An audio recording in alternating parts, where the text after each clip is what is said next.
AJK public service commission का जो recently Urdu का पेपर हुआ, उर्दू एसे का, उसका रिव्यू पेश करने लगे हैं। यह पेपर था उर्दू एसे का जो कि 50 मार्क्स का है और सवाल में 4 मौजूआत दिए गए हैं, जिसमें से एक मौजू पर जामे मजमून कलमबंद करने का कहा गया है। मौजूआत पेवस्ता रे शजर से उम्मीदें बाहर रख, देहर में इसमें मोहम्मद से उजाला कर दे, अल्लामा इकबाल का तस्वुर अक्लो इश्क और कंप्यूटर के फवायद और नुकसानात हैं। इन मौजूआत में से पहले के जो 2 मौजूआत हैं वो शेरी असनाफ से ताल्लुक रखते हैं, यानी किसी मशहूर शायर का कोई शेर, उसमें से एक मिसरा उठा के पेश किया जाता है और उस पर मजमून लिखने का कहा जाता है। तीसरा मौजू अल्लामा इकबाल का तस्वुर अक्लो इश्क, यानी इकबाल की शायरी के अंदर अक्लो इश्क की जो डिबेट है और इन दोनों का जो तकाबुली जायजा पेश किया गया है उसके हवाले से है। चौथा मौजू साइंसी मौजू है, जिसमें कंप्यूटर के फवाइद और नुकसानात पूछे गए हैं। पहला मौजू देख लें, पेवस्ता रे शजर से उम्मीदें बाहर रख। यह अल्लामा इकबाल के एक शेर में से एक मिसरा है और पूरा शेर मैंने लिख दिया है। मिल्लत के साथ राब्ते अस्तवार रख, पेवस्ता रे शजर से उम्मीदें बाहर रख। ये पूरा शेर है, इसमें से जो मिसरे सानी है वो मौजू बना के मजमून लिखने का कहा जा रहा है। इस तरह के मौजूआत का एक तो मकसद तलबा का जो शेरी असनाफ पर उबूर है या नॉलेज है वो चेक करना है, और दूसरी तरफ ये देखना है कि तलबा इस शेर के बैकग्राउंड से, कॉन्टेक्स्ट से और उसके शायर से वाकिफ हैं कि नहीं है। अब इसके जाविये देखते हैं, इस शेर में क्या है, किस तरह इसका मजमून लिखा जाए और इसमें कैसे जाविये तलाश किए जाएं।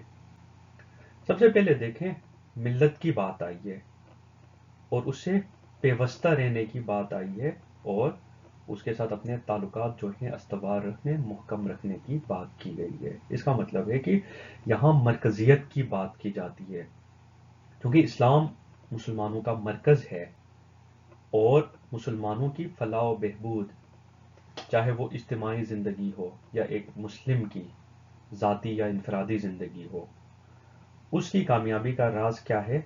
मरकज के साथ जुड़ना, यानी अपने मरकज के साथ राब्तों को अस्तवार रखना।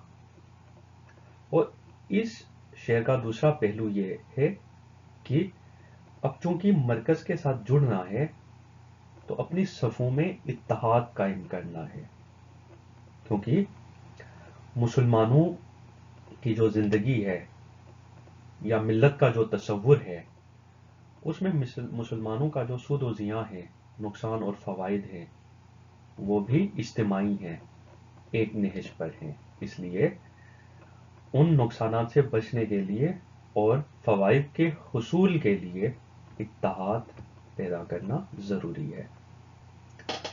और तीसरा जो पहलू है वो तशबीह के हवाले से, चूंकि शजर या दरख्त की बात की गई है, यहाँ कंपैरिजन ड्रा किया गया है कि जैसे एक टहनी दरख्त से कट के जुदा होके सरवाइव नहीं कर सकती, अपनी ज़िंदगी नहीं जी सकती, इसी तरह एक मुस्लिम मरकज से कट कर, इस्लाम से जुदा होकर या इज्तिमाइयत से अलग होकर सर्वाइवल उसकी मुश्किल है, वो ज़िंदगी नहीं गुजार सकता।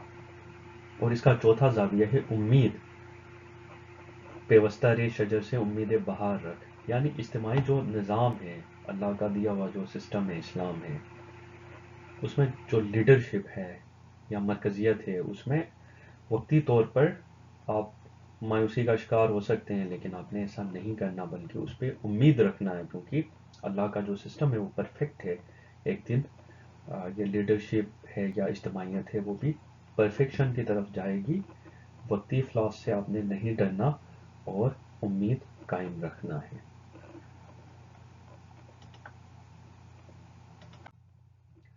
दूसरा मौजू है دہر میں اس میں محمد سے اجالا کر دے. اگین یہ اقبال کے ہی ایک شعر میں سے ایک مصرع ہے. پورا شعر یوں ہے: قوت عشق سے ہر پست کو بالا کر دے، دہر میں اس میں محمد سے اجالا کر دے. اب اس کے زاویے دیکھیں. محمد صلی اللہ علیہ وآلہ وسلم چونکہ ہمارے مرکز وہیں ہے، اسلام انہی پر نازل ہوا. جو اجتماعی ملت کا سسٹم لے کے آئے وہ آپ صلی اللہ علیہ وآلہ وسلم کی ذات ہے، اور وہ کیا ہے؟ محسن انسانیت ہے. اگر ہم نے ہر پس کو بالا کرنا ہے، اس کائنات میں ظلم کا نظام ختم کرنا ہے، اس کائنات میں عدل برپا کرنا ہے، ذات پات اور طبقوں کی جو تقسیم ہے اس کو ختم کرنا ہے، تو ہمیں محمد کا اسم جو ہے وہ دہر میں پھیلانا پڑے گا، یعنی ان کے پیغام کو جگہ جگہ پہنچانا پڑے گا، کیونکہ وہ محسن انسانیت تھے اور ان کا جو پیغام ہے وہ انسانیت کے لیے ہے. جب یہ پیغام ہر جگہ پہنچ جائے گا تو اس سے دنیا میں اجالا ہوگا. دوسرا زاویہ ہے محمد صلی اللہ علیہ وآلہ وسلم کا نظام، یعنی اسلام کی ترویج.